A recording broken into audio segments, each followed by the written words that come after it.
Ito yung So to this my video, I familiarize of the basic function of the major component of the polygraph instrument by using the indigenous materials. So first is we need to prepare at least 2 pieces of 12 inches PVC hose and 2 pieces of crocodile clip.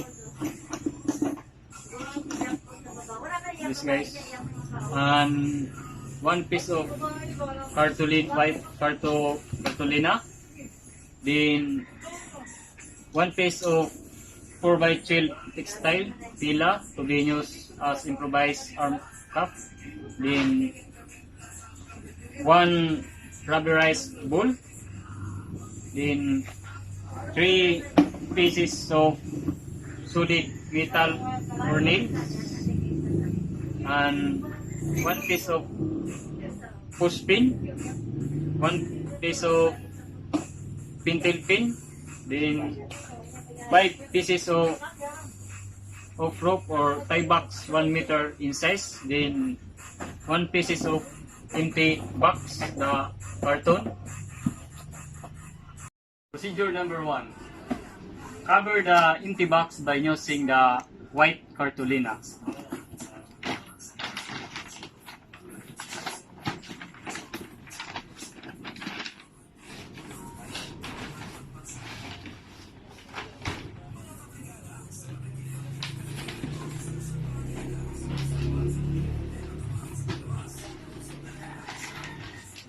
Number 2.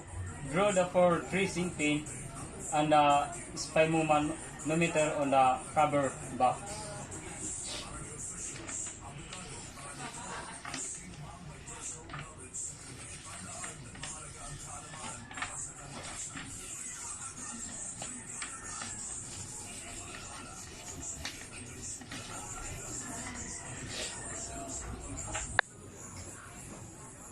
Procedure number 3. Tie or knot the 2 pieces of the tie box unbeaded from then tie the nail at the tip of the tie box.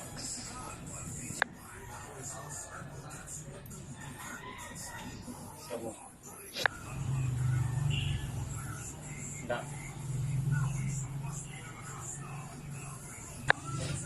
Procedure number 4. Connect the other portion of the tip of the tie box to corrugated PVC tube.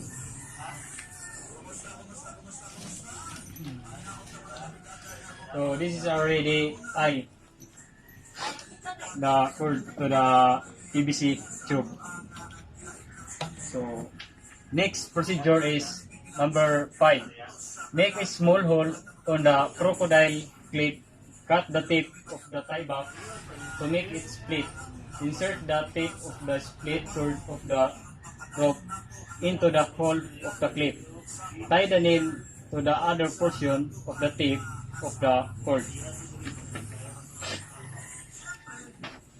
So this is, guys,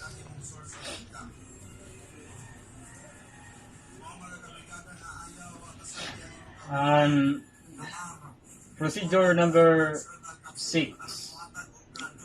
Sew the upper parts tip of the cord to the improvised arm cuff. Then attach the lower tip of the cord to the rubber ball.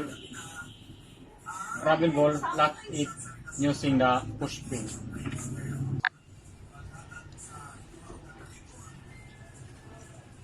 So in procedure number 7, put in the tip of the nail to the box. Procedure number 8. Discuss the function of improvised major parts of the polygraph before attaching it into the improvised portable polygraph machine. So this guys is served as a monitor. Then this is the result of the examination. So this is, guys, is the improvised monograph.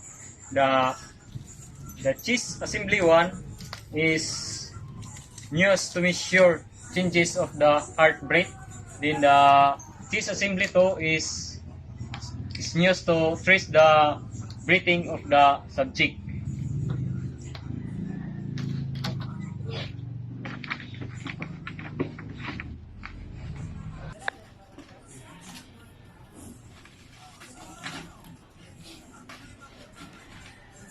So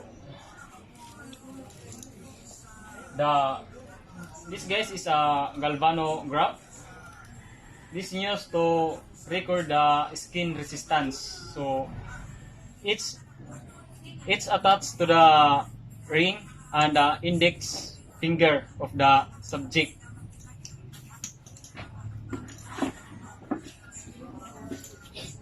And lastly guys is the improvised arm cuff. The improvised arm cuff is used to measure the blood pressure of the subject. Discuss the things that you have experienced during the experiment or activity. The things that I have experienced during the experiment or activity, I think I cannot be success of this activity because of a lot of materials that I need to be used, but at the end I be success. And also I experienced that it's difficult to perform it, but it's basic if you want understand and how to perform it. Question number 2. Do you think that this activity is considerable to the academy, particularly in this present pandemic? Yes, because the students cannot go to their school to perform their activity, but the professor gave the dry laboratory to their student to perform the dry laboratory to their home. Question number 3. Is this activity can be applied the time that we will go back in a normal life? Yes, because if the student will go back to their school or in face-to-face class, the students here already learn the basic function of the polygraph component. So, good afternoon. I'm Rimnik Titiyunga, the polygraph examiner. Your name is Francis G. Silatan, right? So, before to conduct the polygraph examination, I need to sign this as a proof that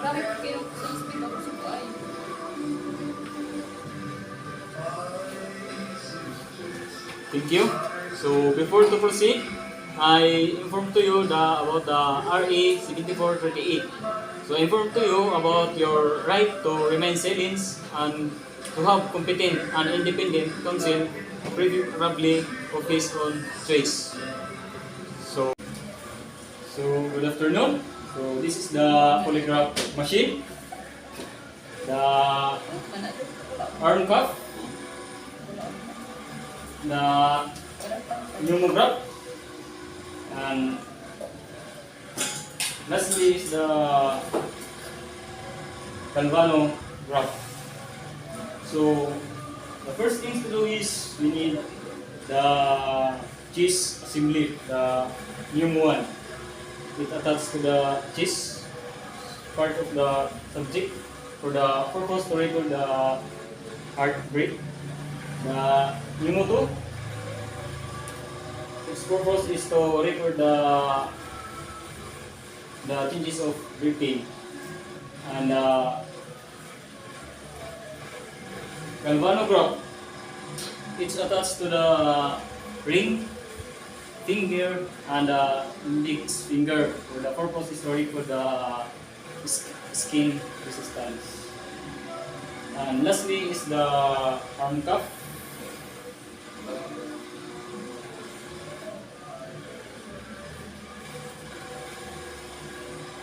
Its purpose is to measure the blood pressure of the subject. So that's all. Thank you. So Mr. Sanuan is your friend? Yes, Did you meet last night with Sanuan? yes, Did you bring the knife when you meet Sanuan? yes, It means did you stab Sanuan in your last meet last night? no. So thank you for your answering my question. Discussion and recommendations. Question number 1. Discuss the things that you have experienced during the experiment or activity. During the experiment or activity, I experienced that it's difficult to examine the subject by using the indigenous materials. Question number 2. Do you think that this activity is considerable to the academy, particularly in this present pandemic situation? I think that this activity is considerable to the academy, particularly in this present pandemic situation, because the students cannot go to their school to perform it. But also the professor still communicate their students to give the some activities. It's just like for this my activity, the polygraph examinations. Question number 3. After doing this simulation in your home, do you think you can perform a mock polygraph test when, if and only if we go back to the normal setup face-to-face classes? Yes, of course, because I'm really understood during in our dry laboratory activity on how to operate the polygraph machine to examine the subject.